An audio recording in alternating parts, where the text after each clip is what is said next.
صباح الخير أحبائي وأعزائي، وكل عام وأنتم بخير، وكل الحب وكل الهنا والسعادة. إن شاء الله ربنا يطمنا النهاردة على موضوع قضية الطفل شنودة. وفي لحظات سوف يصدر الحكم بالنطق في قضية الطفل شنودة اليوم، ولكن أريد أن أتحدث عن الأخ المبجل شريف منصور، الذي كنت أكن له كل احترام، سواء كان إعلامي أو سواء كان له مدونات قصيرة من الأقباط متحدون.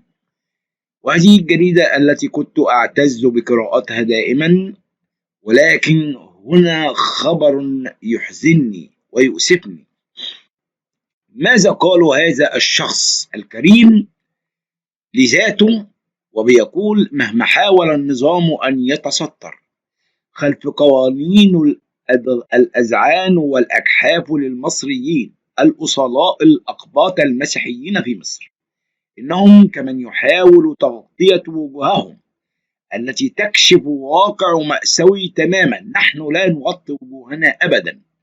كيف يظن القائمون على هذا النظام أنهم يطبقون القانون، وهذه القوانين قوانين مجحفة لحقوق الإنسان، وبالذات الأقباط المسيحيين؟ لا أريد التميز أو التحدث بأننا شيء أو شخص يدافع عنه. لن ألقي باللوم على الإكليروس، على الرغم في أنهم سبب تعاسة الأقباط في وطنهم، ولن ألقي اللوم على المسلمين، إنما دعونا نواجه الواقع وما أدى إليه. هل أقباط مصر مقتنعين أنهم يعاملوا معاملة متساوية في وطنهم؟ أتحدى أن يجيب أحدكم بنعم. هذا ما قاله شريف منصور. إذا لماذا لا يطالب الأقباط المسيحيين بحقوقهم المشروعة في الوطن؟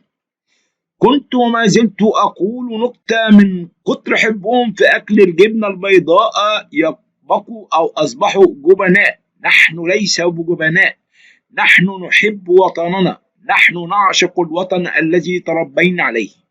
الآن ونحن على بعد ساعات من المحكمة في قضية الطفل شنودة، أتساءل عن الأسباب التي تجعل النظام يتعنت. كل هذا التعنت، نعم تعنت، الذي يوصف بالغير إنساني، يصل لدرجة الإجرام في حق الإنسانية أولا، وحقوق الطفل ثانيا، وحقوق المواطنة المتكافئة بكل المواطنين. لقد أثبتت الدولة إنها دولة تقيس معايير المواطنة حسب عقيدة المواطن، ويستدعى أن أقول أن كل من يولد على أرض مصر هو قبطي ما لم يثبت العكس. إن كانت الأغلبية التعيسة اختارت عقيدة البدو لأسباب كلنا نعرفها، ولكن لا يضر أن نذكرها، هو الإسلام أو الجزية أو القتل والتدمير لحضارة مصر. هذا كلام غير مقبول أبدا ما يقول هذا الشخص. أليست نتائج هذا الاحتلال واضحة وضوح الشمس لكم؟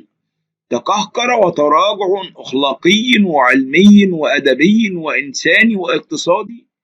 هذا يؤدي بازدراء وأديان. مصر العظيمة أغلبية شعبها لا يرتقي لمستوى أدنى الشعوب، سواء في الأخلاق أو العلم أو حتى التدين. فالدولة يدها المرتعشة أعطت الضوء الأخضر لأحط أعداء حضارة مصر أن يتحكموا في مقدرتها. الوزير نيفين رياض عبد المجيد القباك ما هي إلا وجه النظام الذي يحط من المواطنة، الذي يعتقد أنه يؤدي مهام وظيفته. يحضرني ذكر الوزيرة الضعيفة نبيلة مكرم عبيد، التي أخذت طفلة من دير ضد رغبة أمها، وخلعت من رغبتها الصليب لكي تعطيها لجدها المسلم. عجب عجب، وتدور الدوائر، وكان ظلمت تلك الطفلة ومنعت تنفيذ رغبة الأم. جاءت الرياح بما لا تشتهي السفن، وارتد عملها الغبي لها. يا سادة، يا من يعيشون ويعيشون فسادا على أرض مصر أو على أرض مصر، إلى متى تتسابقون لكي تصلوا أو تصلوا إلى القاع؟ وإن كانت أصبحت مقتنع أن الغالبية من القاع والباقي محجوزة لأعضاء حكومة مصر. طالما لا توجد عدالة وإنصاف ومساواة بين كل المواطنين، سيظل شعب مصر، أو بالأصح من يعيشون عالة على مصر، يعانون معاناة لا نهاية لها إلا بتحقيق دولة المواطنة الكاملة. وأقولها بكل صدق، هذا كلام غير مقبول منك أبدا. إن مصرنا الحبيبة، ونحن نعيش بين كل الإخوة، ونعيش بالمواطنة، ونعيش بالحب والصدق. إننا في بلد تحت الأمان بقيادة رئيسنا الرئيس عبد الفتاح السيسي. من أنت يا شريف منصور حتى تدعي بأننا جبناء، أو حتى تدعي بأننا مظلومين؟ الله علمنا المحبة، الله علمنا أن نكون، وطلبنا أن نحب أعداءنا. قال السيد المسيح: أحبوا أعداءكم، باركوا لاعنيكم، صلوا من أجل الذين يسيئون إليكم. كيف تقول أننا نأكل الجبنة ونكون جبناء؟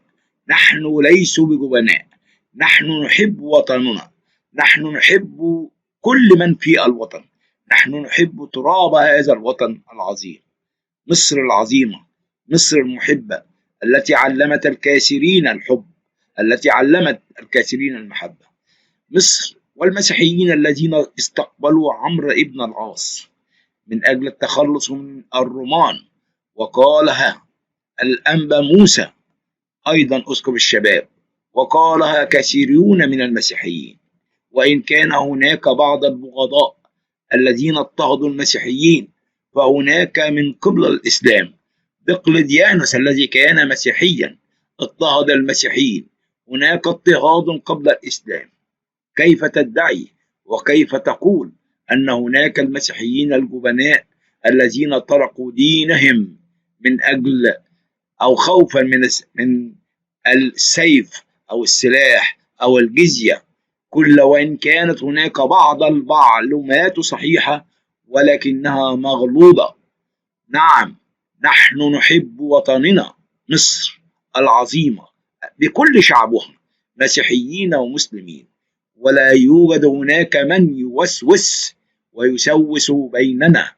نحن المصريين تحت صلوات عبد القداسة البابا تودروس الثاني، بابا بطريرك الكرازة المرقسية. شكرا لمحبتكم، أرجو الاشتراك في القناة.